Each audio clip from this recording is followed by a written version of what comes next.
Hello, my name is Scott D. Peterson. I'm the author of A Month of Game Days, a novel and stories that is forthcoming from Main Street Rag in the early part of next year.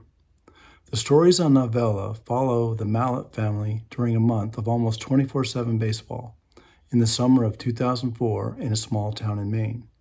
Parents Lou and Bet Mallet are estranged from their eldest son, despite the fact he lives on the other side of town. Lou is the coach of the Little League teams of the other sons and plays on a winless Church League softball team. Bet has taken up running to fill the empty hours. I'm going to read from the first story in the collection, Welcome to the Bug House. It is narrated by Finch Mallet, the eldest son, as he struggles to deal with the effects of his substance abuse and finds himself behind the plate of his youngest brother's Little League game while his father lurks in the mouth of the dugout, watching for the slightest sign of a relapse. So I'm sitting there wanting to run as the fog breathes in and out of the trees, pressing in on all sides. I'm jonesing bad. I try to tell myself it's just the black flies. It feels more like the middle of March. I alternate between sweating and shivering inside my hoodie and windbreaker. The assistant coach for New Canaan comes up and wants to know if I'll work the plate. In a previous lifetime, I used to get stoned with this guy before our high school games. I just want to tell him that I'm here to watch my brother pitch. He says my brother ain't going to pitch without an umpire. I tell my former buddy I didn't bring my gear. He calls my bluff, offers to let me use his. I finally say yes, the words sounding tinny in my ears like someone else said them. At least he didn't offer to hook me up with some pills. I glance at the woods surrounding the ballpark once more and shiver as the fog snakes out of the trees. 10 minutes later, I've got my gear on and my feet under the idea of working the game when my father pulls up in his Chevy Blazer. JJ, my little brother, sneaks a look at me when he gets out, but he doesn't smile or say anything.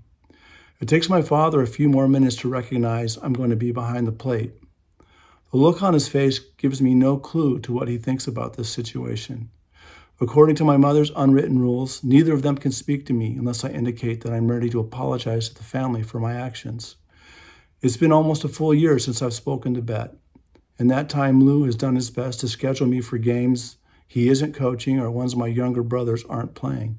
I imagine it's like one of those logic puzzles on standardized tests. During the few moments of any given day when I'm not feeling nauseated and shaky, the whole drama feels absurd and embarrassing. When my father comes out for the pregame meeting at home plate, he is all Lou Mallet, Little League manager. There is no hint of his part-time job as a rehab counselor at the Deadwater Hospital in Bangor. Who ever heard of a part-time social worker? Even though he's all baseball on the field, I still need to be careful around him because he's in close contact with my caseworker. I'm clean, but one bad report could get me in trouble with the law again. I know I'm already down one strike as soon as Lou recognizes New Canaan's assistant coach and starts making assumptions that I'm here because we're up to our old habits again. I speak deliberately as I go over the ground rules. My stomach's churning and my ears are ringing. I take deep breaths and focus on the fog that's now retreating as I go over what to do if a ball goes under the temporary plastic fence or if the coaches want to call time.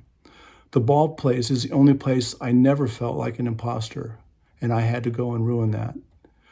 Lou hangs back and says, speaking as manager to umpire, I trust you will call them as you see them.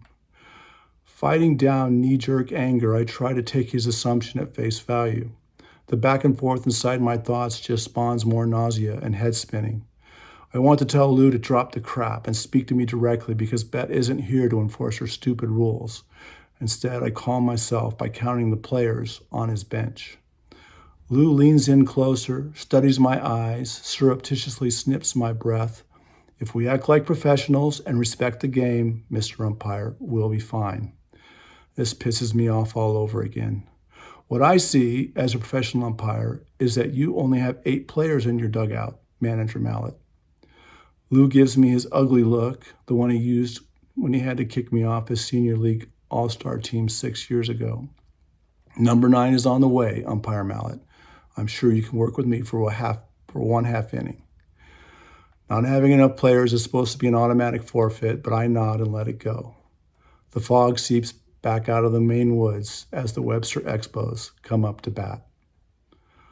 I'll stop here and hope this excerpt encourages you to order the book to find out how the Mallet family navigates their voyage through a month of game days. Thank you.